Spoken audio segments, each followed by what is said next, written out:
उसके बाद नेक्स्ट जो स्टेप आता है वह है विषय वस्तु का गठन, ऑर्गेनाइजेशन ऑफ कंटेंट। विषय वस्तु के जब तो चयन कर लिया जाता है, तो चयन करने के बाद हमारा चतुर्थ स्टेप है वो है विषय वस्तु का ऑर्गेनाइजेशन करना। ऑर्गेनाइजेशन किया जाता है, इस चीज को सुनिश्चित किया जाता है जिससे यह देखा जाता है कि कौन सा टॉपिक पहले पढ़ाया जाना चाहिए, कौन सा टॉपिक बाद में पढ़ाया जाना चाहिए। तो उसके इम्पोर्टेंस को ध्यान में रखा जाता है। यहाँ पर ऑर्गेनाइज जब संगठन किया जाता है विषय वस्तु का, तो हम इस चीज को देखते हैं कि कौन सा टॉपिक पहले इम्पोर्टेंट है, किसकी जानकारी पहले बालक को दी जानी चाहिए और किसकी जानकारी बाद में।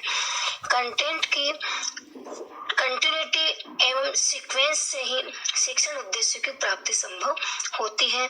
इसलिए विषय वस्तु का संगठन करते समय बालक की रुचियों को, इंटरेस्ट को, उनकी नीड्स को ध्यान में रखना चाहिए। इसके साथ साथ बालक की एबिलिटी को, कैपेसिटी को, उपयोगिता को और इंडिविजुअल जो उनका डिफरेंस होता है, इन सबको भी ध्यान में रखा जाना चाहिए। तो इन सबको ध्यान में रखते हुए, इन तथ्यों को ध्यान में रखते हुए और कंटेंट का ऑर्गेनाइजेशन किया जाना चाहिए। तो इस प्रकार से जो चौथा जो चरण है उसके अंतर्गत इस प्रकार से कार्य किया जाता है। नेक्स्ट है fifth, implementation of the curriculum, पाठ्यचर्या का क्रियान्वयन करना। सबसे पहले हमने छात्र और जो समाज है उसकी आवश्यकताओं का निर्धारण कर लिया। उन आवश्यकताओं का निर्धारण करने के बाद उसके आधार पर शैक्षिक उद्देश्यों का निर्माण किया। उन शैक्षिक उद्देश्यों के निर्माण के आधार पर विषय वस्तु को रखा जाए जिसके माध्यम से हम शैक्षिक उद्देश्य की पूर्ति करें। तो इसके लिए विषय वस्तु का चयन किया। अब उस विषय वस्तु को किस तरीके से पढ़ाया जाए, किस प्रकार से पहले किसे रखा जाए, किसे बाद में रखा जाए, जिससे बालक की आवश्यकताओं को, उसकी रुचि को, अभिरुचि, उपयोगिता, उन सबको, डिफरेंस, उन सबको ध्यान में रखते हुए आगे बढ़ा जाए। यह करने के बाद पांचवा जो हमारा कार्य होता है वो होता है पाठ्यचर्या का क्रियान्वयन करना।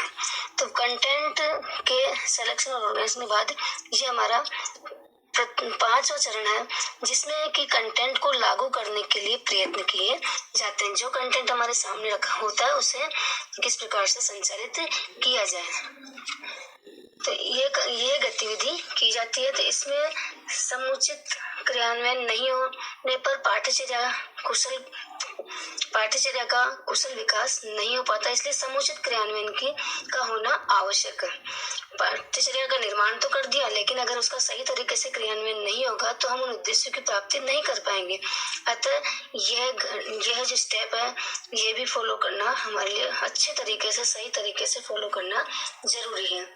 इसलिए पाठ्यचर्या का सही क्रियान्वयन किया जाना आवश्यक होता है और यह तभी संभव होता है जब शिक्षक पहले से ही यह जानकारी हो शिक्षक को कि किस विषय को वो पढ़ाएगा, किस टेक्निक को, किन मेथड्स को वो उसे पढ़ाने में काम में लेगा, किस मीडियम से, किस माध्यम से और कौन से टीचिंग एड का प्रयोग करते हुए उसको, उस कंटेंट को पढ़ाएगा, जिससे कि जो शैक्षिक उद्देश्य निर्धारित किए गए हैं उनकी प्राप्ति संभव हो सके।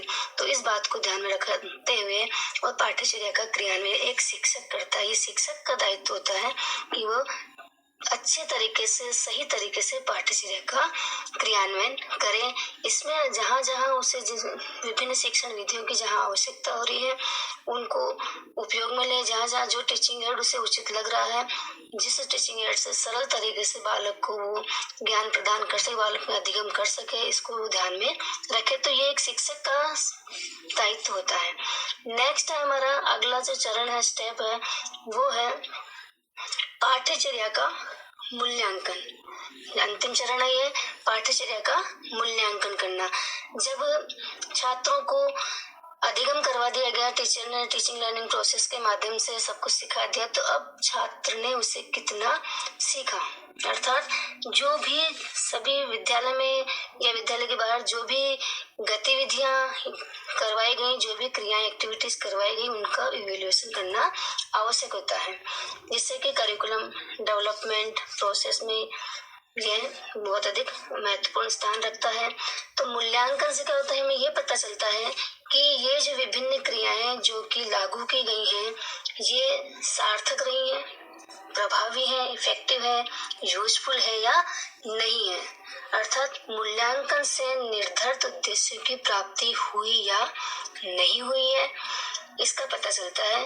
और इससे ये भी होता है कि अगर हुई भी है तो किस सीमा तक हुई और कहाँ इसमें परिवर्तन करने की या संशोधन करने की आवश्यकता है। इन सबका पता जो है वो हमें छठे चरण में 6 स्टेप पे लगता है, वो है पाठ्यचर्या का मूल्यांकन। अर्थात पाठ्यचर्या जो के माध्यम से बालक को पढ़ाया गया वो क्या बालक के स्तर के अकॉर्डिंग था या नहीं था, या उससे पहले वो सब कुछ पढ़ चुका और उसी चीज को पाठ्यचर्या में वापस से रख दिया गया। इस प्रकार से इन सबका मूल्यांकन के माध्यम से ही पता चलता है। तो पाठ्यचर्या के माध्यम से ये भी पता चलता है कि जो अधिगम अनुभव आयोजित किए गए हैं उनमें कौन सी विधि या टेक्निक्स निर्धारित उद्देश्य की प्राप्ति में पूर्ति में सफल है या नहीं है। मूल्यांकन जो होता है ये 2 रूपों में किया जाता है, एक होता है गुणात्मक और दूसरा होता है मात्रात्मक, क्वालिटेटिव और क्वांटिटेटिव। ये 2 प्रकार से मूल्यांकन किया जाता है। तो इस प्रकार करिकुलम डेवलपमेंट में सर्वप्रथम छात्र एवं समाज की मूलभूत जो आवश्यकताएं, बेसिस जो नीड्स होती हैं, उनका एनालिसिस किया जाता है। फिर वांछित उद्देश्यों का निर्धारण किया जाता है। अपेक्षित व्यवहारगत परिवर्तन के लिए वांछित चाहे गए एक्सपेक्टेड ऑब्जेक्टिव्स का निर्धारण किया जाता है। उद्देश्य की प्राप्ति हेतु कंटेंट का सिलेक्शन करते हैं और उसका ऑर्गेनाइजेशन करते हैं। नेक्स्ट है विषय वस्तु को तर्कसंगत तरीके से लागू करते हुए अंत में मूल्यांकन किया जाता है। तो मूल्यांकन के माध्यम से यह पता चलता है कि जो उद्देश्य की प्राप्ति में सफलता प्राप्त हुई है या नहीं। सफल हुए हैं तो कितने सफल हुए हैं, और नहीं हुए हैं तो उसके क्या कारण हो सकते हैं जिनका कि समाधान किया जा सके और आगे इस प्रकार की कोई समस्या न आए। तो इस प्रकार करिकुलम डेवलपमेंट या कंस्ट्रक्शन की प्रक्रिया पूर्ण होती है, जो कि एक चक्रीय प्रक्रिया बताई गई है।